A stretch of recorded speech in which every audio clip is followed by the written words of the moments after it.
você está no canal Viletim. Toda a nossa produção é feita em parceria com a TV Metropolitana. Nesta edição, vamos conversar com o ex-prefeito de Piracicaba, Barjas Negre, que é pré-candidato à reeleição. E também pretendemos, com isso, trazer ao nosso público um entendimento melhor de todos os candidatos que se propõem a fazer a gestão pública dessa cidade, que é uma tarefa bastante difícil. Tudo bem com o senhor, Barjas Negre? Tudo bem, Romualdo. Prazer estar contigo. Fazia tempo que eu não te via. Você te vê animado, tranquilo, bem recuperado. Espero que a gente tenha a oportunidade de ter uma boa conversa aqui. Legal. Barjas, sempre que a gente conversa com alguém com a sua experiência, uma pergunta que me toca sempre é saber o que motiva aquela pessoa a insistir tanto num mesmo caminho, digamos assim, num caminho político, num caminho, no caso seu, direcionado para a Prefeitura de Piracicaba. Parece que se tornou não uma obsessão, mas um caminho natural do Barjas Negre. Lembra-se de Barjas Negre, lembra-se de prefeito de Piracicaba. Claro, é muito difícil fazer essa explicação, mas como eu passei um bom tempo dentro da universidade discutindo políticas públicas, analisando as políticas públicas dos municípios, dos estados, do governo federal, e depois tive a oportunidade de trabalhar nas 3 esferas do governo. Olha que eu tenho uma experiência no município de Piracicaba como secretário de Educação e secretário de Planejamento, fora ter sido vereador da cidade num momento importante. Aliás, hoje eu tive a oportunidade de tomar um café com o ex-vereador João Manuel e o ex-vereador Longato. Nós tivemos a oportunidade de conversar e colocar em dia algumas coisas dos anos 90. Nós fomos vereadores quando foi escrita e aprovada e promulgada a lei orgânica do município. Hoje, grande parte do que é feito de política pública recebe a orientação da lei orgânica, que é uma espécie de Constituição municipal. E a gente aproveitou fazer uma boa discussão, lembrar os tempos, como foi difícil naquela época você articular para aprovar com tranquilidade uma lei orgânica que ela tem praticamente 30 anos, um pouco mais, tá certo? E depois eu tive a oportunidade também de trabalhar no Estado, com políticas sociais, com planejamento social, trabalhamos dentro do governo federal. Então, a política pública faz parte do meu currículo, do meu cotidiano. E depois, claro, tivemos a oportunidade de ser prefeito por mais de um mandato, e a gente gosta da cidade. É que as pessoas, para ser prefeito de uma cidade, primeiro tem que gostar da cidade. Isso eu aprendi com Adilson Maluf. Adilson Maluf era um engenheiro recém-formado, acho que em Taubaté. Ele veio para a cidade, depois de formado, alguns anos depois, ele foi candidato a prefeito. Eu tive conversas com ele na época, depois também, no segundo mandato. Ele falou assim: para ser prefeito tem que gostar da cidade, porque tem muito trabalho, tem muitos desafios e tem que conhecer um pouco a cidade. E muitas vezes uma pessoa quer ser prefeito, mas não conhece a cidade. Uma pessoa quer ser prefeito, mas não tem identidade com a cidade. Uma pessoa quer ser prefeito, mas não conhece o cotidiano de uma máquina pública. Então, eu tive a oportunidade de ser prefeito em 2005, e a gente constituiu uma equipe que planejou Piracicaba por pelo menos 15 ou 20 anos. É que no momento político ele pensa em ascensão, né, da prefeitura como uma etapa e não como um fim. Não é só a prefeitura. A cidade tem 3 deputados. Os 3 deputados são pré-candidatos a prefeito. Olha, discutiu ano passado, o ano retrasado, olha, quero ser deputado da região metropolitana, vou trazer emenda para a Santa Casa, vou ajudar o prefeito, vou fazer... Bom, isso é carreirismo, entendeu? Não. Termina o mandato de deputado. Tem deputado que não tem 1 ano e meio de mandato ainda. Eu fui convidado para ser candidato a deputado federal na última eleição e tinha a chance de me eleger. Mas eu não queria passar pelo constrangimento de eleito deputado federal, falar assim: olha, agora eu quero ser prefeito da cidade. Quando você tem que justificar, é muito, muito ruim, é muito complicado. E como eu gosto do executivo, a gente fez um bom mandato, conhece um pouco as políticas públicas, os meus amigos, algumas entidades, partidos políticos, muita gente veio propor, olha, saia candidato que a gente apoia, saia candidato que a gente apoia. E você vai pegando gosto por esse negócio, tá certo? E como a gente tem experiência, eu acho que, por exemplo, até chato falar, eu não acho que a atual administração está indo bem. Tá. Nós vamos falar sobre isso daí. Tem travas que tem que ser superada num próximo governo. E se não tiver muita experiência, não destrava. Nós vamos falar sobre isso, mas eu queria antes observar que você perdeu a última eleição por Luciano Almeida, certo? E qual a avaliação final que você acabou fazendo, né, pelo fato da população ter mudado de última hora os votos, porque tudo indicava a sua vitória. E, de repente, você perdeu e agora você, pelas pesquisas internas e até as oficiais, está aí bem posicionado no ranking, com potencial, inclusive, de fazer uma campanha bem mais curta do que o previsto. Como que você vê esse fato de ter perdido a eleição por Luciano Almeida e está agora despontando nas pesquisas? Olha, a eleição de 2020 ela foi uma eleição atípica. Não se esqueça que nós estávamos numa pandemia. Nós seguimos rigorosamente todos os protocolos sanitários para proteger a cidade de Piracicaba. E eu fui muito mal compreendido por algumas alas da cidade. Teve restrições no comércio, no serviço, teve restrições nas igrejas. E todos os candidatos adversários meteram o pau nisso. Saía de carro de som, para baixo para cima, dizendo que ia abrir, que eu estava errado, aquela coisa toda. Induziu a população a entender que você fazer o rigor sanitário era uma coisa equivocada. E naquela própria campanha tinha alguns candidatos que não eram candidatos. Eram candidatos encarregados apenas de ficar falando mal da administração. E eu tinha que ficar tomando conta da cidade. Não foi fácil na pandemia arrumar leite hospitalar, contratar médico, contratar plantões, arrumar a estrutura para atender a população. Tinha restrições, médico que tinha dificuldade em trabalhar, os profissionais com mais de 60 anos estavam liberados do trabalho e a gente não mudou. E o resultado foi um resultado ruim na eleição, mas foi um resultado bom para a população. Se você pegar a média de mortalidade pela Covid, você faz um estudo seguinte, de cada 100 mil habitantes, quanto morreu? No Brasil, de uma média, São Paulo ficou abaixo da média do Brasil e Piracicaba ficou abaixo da média dos dois. Isso é um atestado que a nossa política salvou a vida de pessoas, desde crianças, de pessoas de meia idade e o pessoal idoso. E a gente não teve menor constrangimento em debater isso com a cidade. E, claro, tivemos uma frente de uns 8 candidatos contra, fazendo fake news, inventando mentiras. E a população criou, naquele momento, um sentimento de mudança. E essa mudança, eu acho que piorou. Pelas pesquisas, pela opinião da população, colocaram na prefeitura uma pessoa com pouca identidade na cidade, que não morava, ficou um bom período fora da cidade, falou que abriu o comércio, que abriu restaurante, e quando chegou janeiro na posse, fez tudo o contrário. E claro, perde um pouco da credibilidade. Houve também manchetes de jornal, né, sobre o problema inexigibilidade. de justiça. Isso. Assim, criou-se... Olha, houve uma frente ampla para mudar os destinos da cidade. Hoje, a população vai ter oportunidade de verificar se o que estava antes era correto ou se o que está hoje é correto. Eu posso dizer com muita tranquilidade, eu acho que o atual governo é o governo mais antissocial de Piracicaba dos últimos 50 anos. Não cuidou das favelas, não ampliou as vagas em creche, não fez uma unidade de saúde nova para ampliar serviço. Até fez unidade para substituir o que tinha. Trocar 6 por meia dúzia, melhorou as condições de trabalho, mas não houve avanço, não fez um campo de futebol, não fez um centro comunitário, não fez um varejão, quer dizer, não ampliou a oferta de serviços, mesmo a população tendo se ampliado nesse período. Então, a população vai ter a oportunidade de verificar se a mudança foi uma coisa correta, se houve ganhos. Pelo andar da carruagem, acho que a população tem alguma dúvida a esse respeito.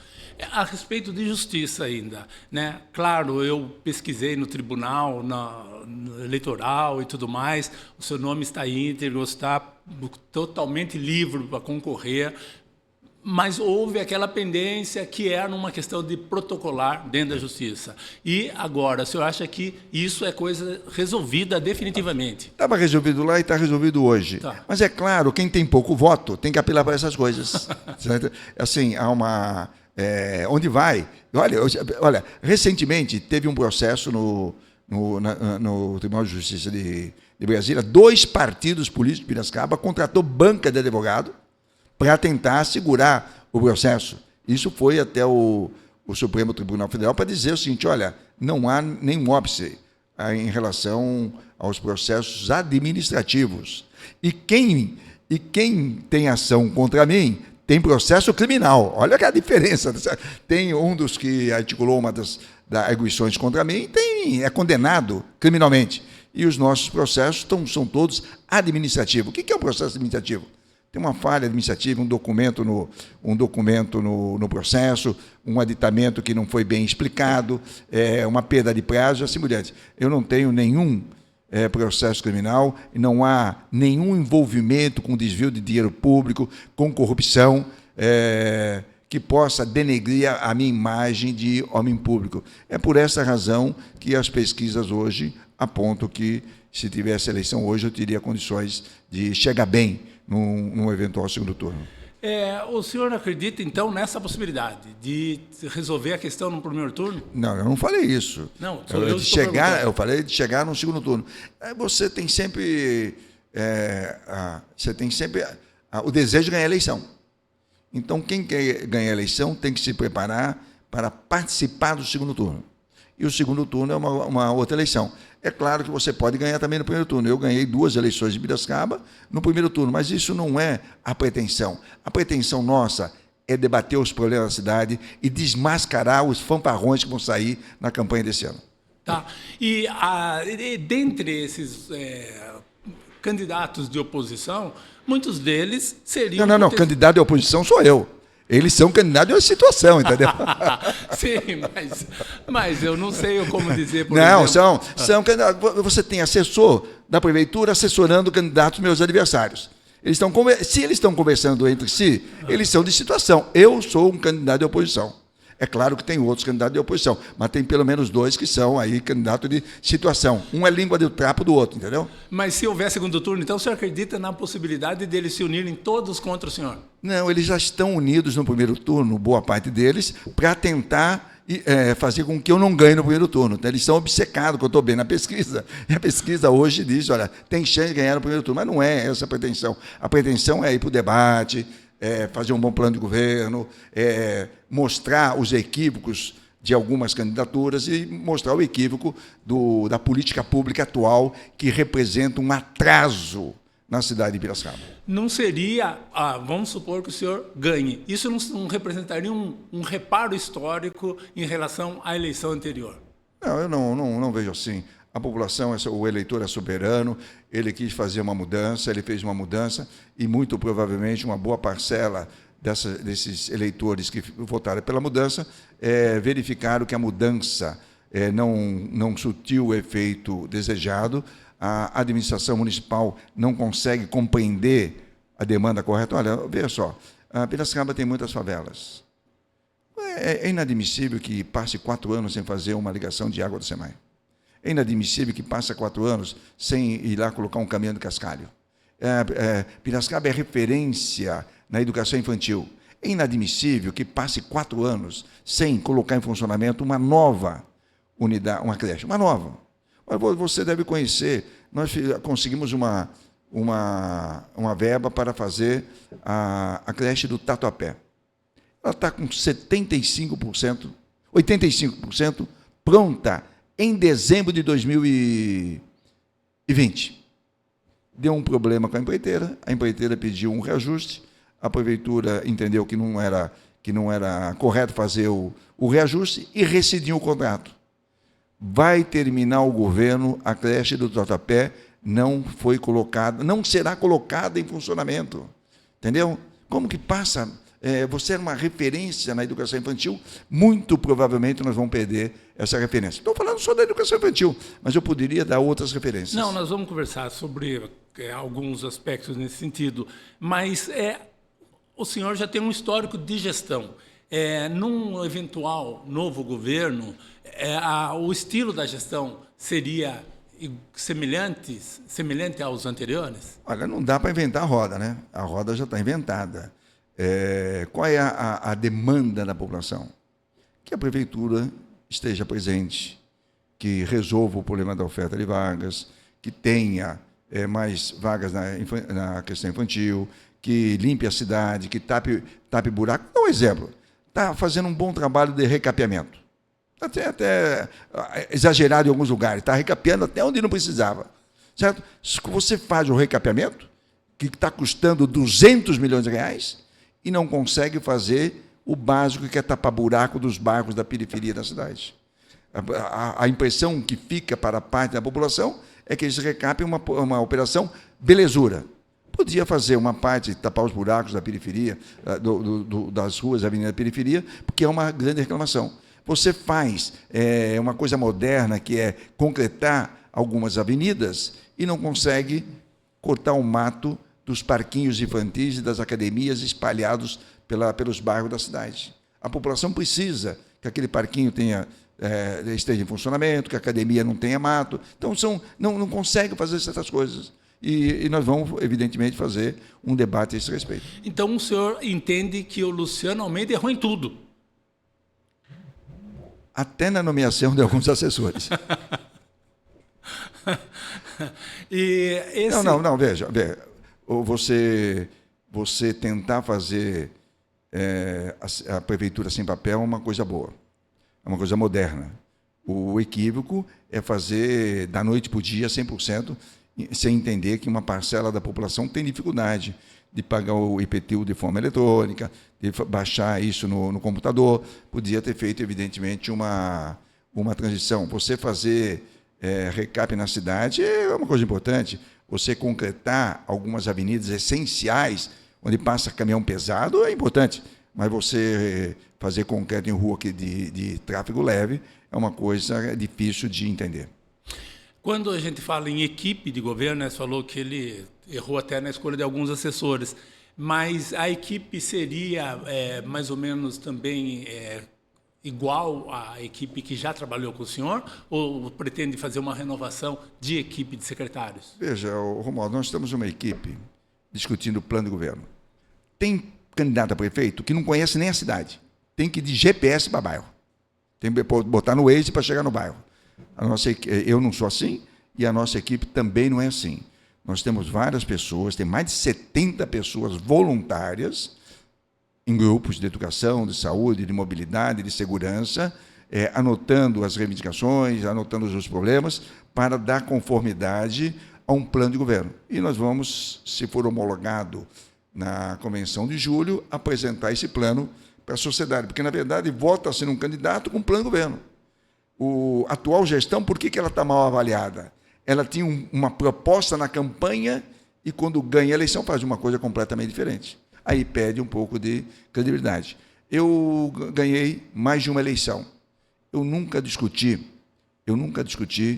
cargos antes de ganhar a eleição. Você não pode discutir, como faz algum dos meus adversários. Eu conheço secretaria que já foi lotada. Certo? Oferece para lá e para cá. Não tive no passado e não vou ter agora. Você primeiro tem que ganhar a eleição. E, a partir do momento que você ganha a eleição, você vai constituir, sondar as pessoas, porque o cargo de secretário não é um cargo simples, é um cargo de muito sacrifício. Tem que se doar bastante, principalmente em alguns setores da prefeitura, que tem que ser destramado. Você tem órgãos, departamento da prefeitura que não funciona direito, funcionava relativamente bem, tinha algum defeito aqui e acolá, mas atendia a população. Hoje você tem que colocar pessoas que têm o desprendimento de ter uma dedicação maior. Não dá para nomear secretário de meio expediente, como acontece em algumas repartições da prefeitura atualmente. Vamos, então, agora aos problemas pontuais, né?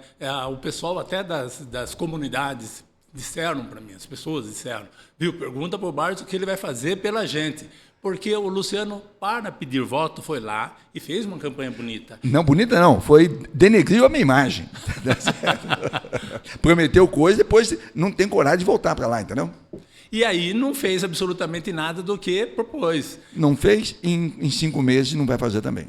Claro, claro. Então, e o que o senhor teria a fazer para essa população que está em situação de instabilidade e não sabe qual vai ser o futuro deles? Tratá-las com respeito como nós tratamos. Olha, Romualdo, nós fizemos urbanização em 33 comunidades, certo? Só no primeiro mandato. E mais umas 10. Foram 5.000 famílias beneficiadas. Tratamos com respeito, fizemos reuniões no bairro, fizemos audiência na prefeitura, fizemos projetos, explicamos que era demorado a fazer. Não é fácil você colocar rede de água numa comunidade, porque não tem, as vielas são muito pequenas, tem que ter o desprendimento do SEMAI, tem que ter o desprendimento da Secretaria de Obras, tem que ter o desprendimento da CPFL para fazer a rede de energia. Quem conseguiu urbanizar 33 comunidades, 33 favelas, e dar àquela população melhores condições de vida, não terá dificuldade em atender essa meia dúzia que surgiu durante a pandemia e cresceu durante a pandemia. Eu tenho visitado, tenho sido chamado para conversar com essas pessoas. Olha, água é saúde. Existe um negócio chamado Plano Nacional de Saneamento. O pessoal da prefeitura podia ler um pouquinho o Plano Nacional de Saneamento. A equipe do prefeito podia ler um pouco. O que diz o plano? Que é levar 100% de água no ano 2033. Não precisa chegar no ano 2033 para colocar água nas comunidades. Dá um exemplo e sai na frente. O Plano Nacional de Saneamento fala que o Brasil tem que chegar em 2033 com 90% do esgoto coletado e tratado. O nosso esgoto é quase 100%, mas você tem algumas comunidades que não tem. Por que não sai na frente e dá o exemplo? Colocar água na favela, urbanizar essas favelas é cumprir a lei, e não é descumprir a lei. É que está faltando um pouco de sensibilidade social para entender que nessas comunidades não moram marginais. Lá tem trabalhadores, tem trabalhadoras, tem crianças que precisam ir para a escola, tem crianças que precisam ir para a creche, tem criança que tem que ser atendida. Falta um olhar social para essa administração. É uma pena, porque eu acho que a assessoria também do prefeito podia ter orientado ele. Olha, tem que fazer. Um prefeito não tem oportunidade de ter a reeleição. A reeleição é uma conquista. Tá certo? Se você não fez nos 4 primeiros anos, é muito difícil fazer nos outros 4, no segundo ano, porque você tem que passar pelas urnas. Se você foi bem avaliado, se você fez política social, você tem chance de ter o segundo mandato. Falando em saneamento, o SEMAI, o que se comenta, até internamente, até o presidente do SEMAI, o Arthur Silva, ele disse que o Mirante é um problema grave para o SEMAI hoje, de deficitária, ela gera um déficit para o SEMAI. E esse déficit está onerando muito o caixa, ao ponto do SEMAI não conseguir sequer trocar a própria frota, né? O saneamento básico, a rede da cidade de abastecimento de água está bastante precária. Vira e mexe, a gente vê explosão, vazamento de tudo quanto é canto. Isso, como que o senhor encara essa situação do SEMAI, da rede de saneamento de Piracicaba? Olha, o SEMAI é uma boa autarquia. Ela, no período recente, muitos técnicos se aposentaram, saíram da prefeitura, do SEMAI, e o SEMAI não fez a devida reposição. O prefeito teve a infelicidade de nomear 2 presidentes do SEMAI que não conhecem a cidade.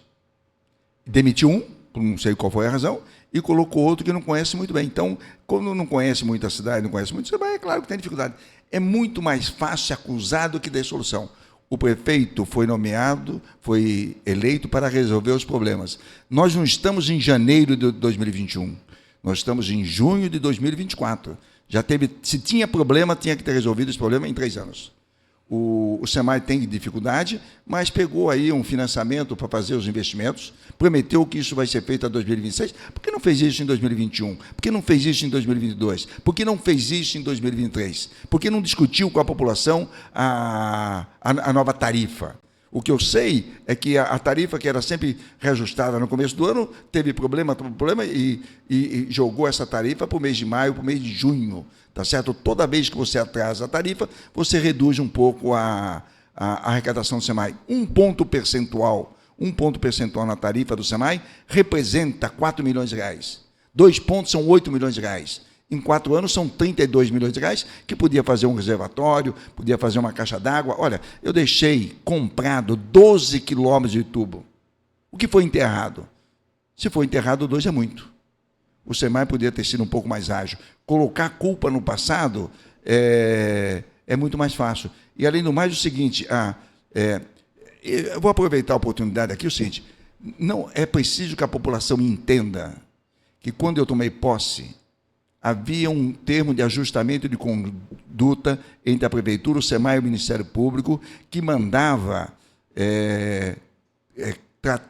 coletar e tratar 100% do esgoto até 2008, sob pena de pagar uma multa, na época, de R$50 mil por dia.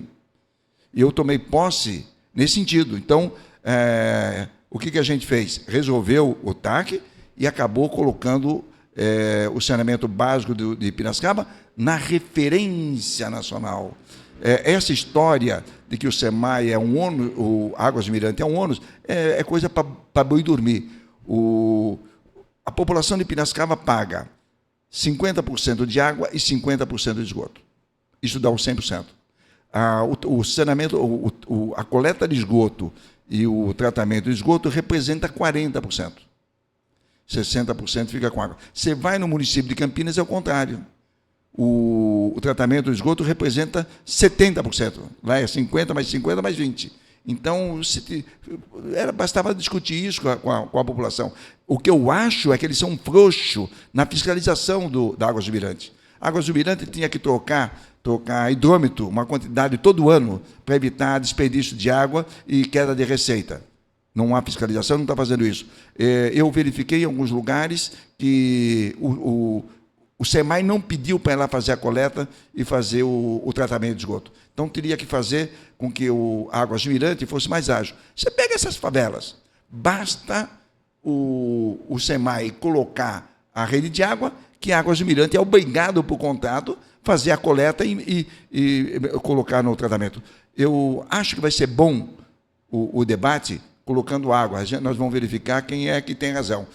Quem tem razão é quem faz o investimento. Diminuiu o investimento do SEMAI nos últimos anos. Nós deixamos pronto para fazer um reservatório de água lá perto da torre de TV. Ali eram 6 milhões de litros. E os 10 quilômetros de tubo para ser enterrado. Foi cancelada a licitação, falaram que reabrir, agora que estão tentando reabrir. 6 milhões de litros teria ajudado bastante na reservação do SEMAI, eu acho que teria resolvido boa parte do problema. O que é verdade, Piracicaba tem muita perda por vazamento, é uma rede antiga, tá certo? Tem que continuar fazendo investimento, mas os técnicos do SEMAI sabem como fazer isso. Entendi. Sobre educação básica, né? Você apontou esse problema das creches, no entanto, o governo atual também conseguiu perder recursos por causa do Fundeb, de acordo, né? E o ano que vem parece que vai ter menos dinheiro para a educação pública. Como o senhor avalia esse aspecto da educação fundamental em Piracicaba? Veja, na educação passaram 3 secretários. Não funciona direito. O último nem conhece bem a cidade. Tem boas referências dele, mas até conhecer a cidade é uma coisa. Ele veio de Araras e também não é da área da educação. O que eu não sei de onde você pegou essa informação do Fundeb. O Fundeb, e é bom que a população saiba, eu trabalhei no MEC, no FNDE, eu sou o autor intelectual do que é hoje o Fundeb. Antes chamava Fundef, depois foi ampliado para Fundeb. Toda vez que a prefeitura de Piracicaba ou de qualquer um dos municípios brasileiros ou dos estados brasileiros matricula criança na rede, ele tem uma receita adicional para o custeio.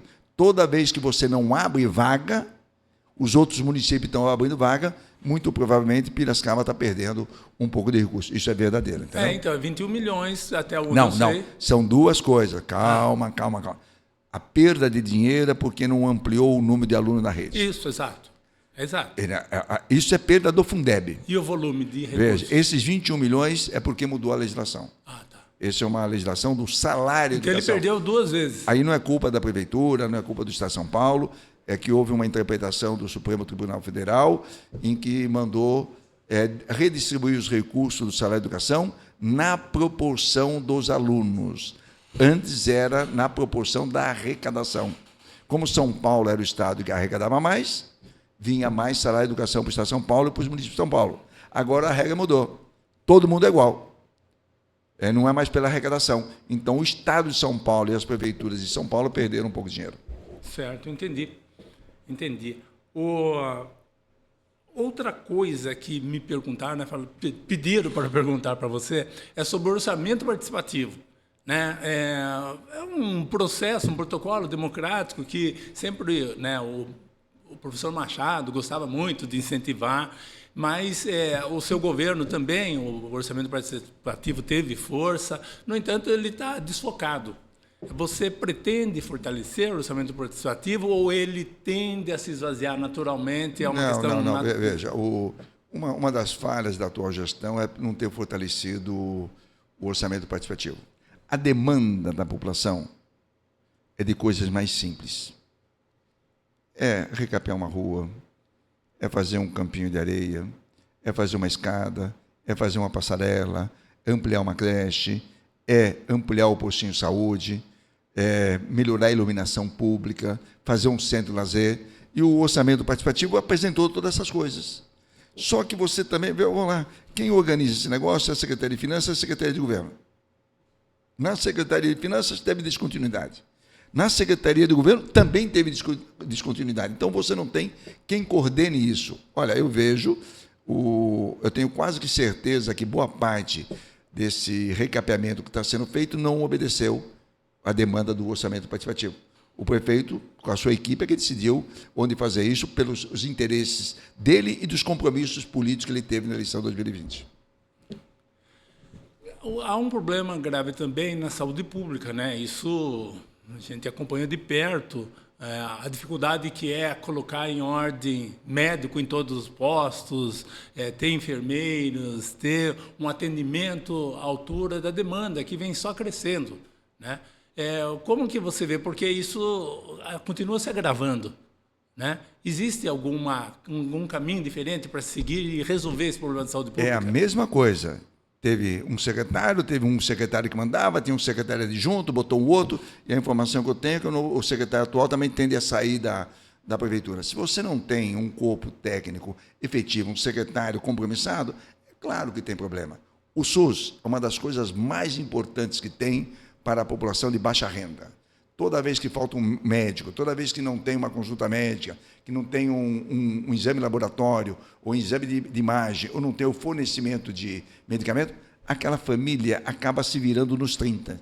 A família vai fazer uma vaquinha para fazer a consulta, para comprar o medicamento, e assim por diante. O que eu percebi é um descaso na saúde pública. Na nossa época tinha problema. Você acompanhou, você trabalhava na empresa, mas não tinha tanto problema. Nós tínhamos concurso aberto todo o tempo. Saiu um médico, entrava outro. Saiu um médico, entrava outro. Saiu uma enfermeira, entrava outro. Eles demoraram muito para fazer os concursos públicos e depois se criou uma fantasia que os médicos estavam saindo por conta do salário. Isso não é verdade. A maior parte dos médicos da prefeitura são médicos de 20 horas. E o médico de 20 horas não ganha mais do que o prefeito de Piracicaba. A minoria dos médicos são médicos de 40 horas. Aí sim você pode ter um problema. Agora, chega lá e resolve. Podia ter passado o médico de 40 horas para 30 horas sem reduzir o salário. O que era 30 horas podia ter passado para 25 sem reduzir o salário, tá certo? Para que ele pudesse ter mais ânimo para trabalhar. E se o problema era no médico de 20 horas, negocia com a Câmara e tivesse feito um reajuste salarial. Eu tive esse problema com os professores. É que uma boa parte dos professores foi contratada depois, mas o salário dos professores estavam defasados. Eles eram referentes a 7 e nós passamos para 8. O que era referência a 8, nós passamos para 9. E naquele momento resolveu parte dos problemas dos professores, e cada concurso que a prefeitura fazia, vinha professores de Limeira, de Rio Claro, de Santa Bárbara, de Capivari, porque aqui tinha uma remuneração um pouco acima da média da região. Porque alega-se que um dos fatores, né, que complicou essa contratação de médicos foi o salário do prefeito, que era muito baixo, tanto é que houve uma... Mas não, veja, deixa eu explicar. O salário do prefeito é uma coisa, o salário dos médios de 40 horas, que é a minoria que tinha problema. Não pode colocar culpa no salário dos médicos. A maioria dos médicos da prefeitura saíram e não tinha aumento salarial acima do prefeito. As condições não eram adequadas, mudança do regime de trabalho, a falta de motivação, a falta de coordenação na secretaria fez com que diversos médicos especialistas de 20 horas saíssem da rede. Não saíram os médicos de 40 horas. O médico de 40 horas que saiu é aquele que se aposentou. Então, o senhor acha que foi um certo oportunismo da Câmara aumentar o salário de prefeito e de vereadores, tudo junto? São duas coisas. O salário do prefeito e o salário dos vereadores é aprovado pela Câmara na legislatura anterior. Isso que foi aprovado não vale para hoje, vale para 1º de janeiro do ano que vem. Do ano que vem, 2025, mas houve um aumento. Ou não, houve aumento porque tinha que aumentar mesmo. O vereador tem um salário durante 4 anos congelado, o prefeito tem um salário congelado. O aumento sempre se dará na legislatura seguinte. E os vereadores houveram primeiro numa discussão com o prefeito, fizeram esse reajuste. Nem vou entrar no mérito se foi muito ou pouco, mas eles fizeram um reajuste para entrar em vigor a partir de janeiro do ano que vem. O Boulevard Boys tem causado polêmica, tem um movimento aí pró, um movimento contra. Os empresários estão esperando uma decisão porque eles querem investir, né? O projeto, não sei se ele causaria tanto impacto como se diz, ambiental, paisagístico, digamos, né, urbanístico. Como o senhor analisa o projeto do Boulevard Boys? Olha, eu conheci com mais detalhe o projeto anterior, que tinha um mall, tinha um shopping, tinha um hotel. Aquilo foi aprovado sem menor problema. É que veio a crise da economia de 2015 e 2016, aquele projeto foi abandonado. Passado praticamente quase 10 anos disso, teve um novo projeto, que o pessoal tem feito algumas torres muito altas, e há um debate a esse respeito. Eu acho que isso tem que debater. Tem que debater com os empresários, tem que debater com o debate. O que não pode é fazer o que o Codepac fez. Aprova sem ter um debate. Esse foi o equívoco feito pelo Codepac de Piracicaba, induzido pelo presidente da época. Se aprovou uma coisa, você tem que ter um debate mais amplo com a sociedade. Mas que a BOIS ela tem que ser revitalizada, que tem que ter um projeto de interesse coletivo e que também atenda os interesses dos empresários. O Engenho Central, ele está virando um lugar de tudo, né? Não sei se essa é uma boa saída, né? Como parece ser a condução da atual gestão. Você acha que ele deve mesmo concentrar toda a produção cultural da cidade? Olha, eu não sei. Eu vou dizer, um seminário que nós fizemos aqui em 2005, 2006, com o Paulo Mendes da Rocha. Paulo Mendes da Rocha é um arquiteto do mesmo quilate do Oscar Niemeyer. Ele depois do Oscar Niemeyer, era o arquiteto mais premiado do Brasil. Ele veio e, na palestra dele, falou assim, olha, isso é uma preciosidade. É muito caro vocês revitalizarem isso. Esse é um equipamento urbano para várias gestões municipais. Cada prefeito que entrar faz um pedaço. Por exemplo, o piso do Engenho Central foi uma das coisas mais importantes. O piso, são 23 mil metros quadrados de piso. Enterrou rede de água, enterrou rede de esgoto, energia elétrica, fiação, aquela coisa toda. E o piso valorizou o engenho. Hoje você tem 50, 60, 80 mil pessoas na Festa das Nações, porque o idoso pode ir sem problema, o cadeirante pode ir sem problema, a mulher pode ir com um sapato de salto alto. Você circula bem dentro do engenho. Nós fizemos o Teatro Euripides de Campos. Depois o atual prefeito fez, que ele chama de Pinacoteca, que é um erro. Ali é um centro de exposições. Fez uma coisa boa, importante. Se cada prefeito fizer um pedaço daquilo, em 3 ou 4 mandatos, o engenho, evidentemente, ganha uma dimensão maior. O que eu não concordo, eu acho que não é o correto, é levar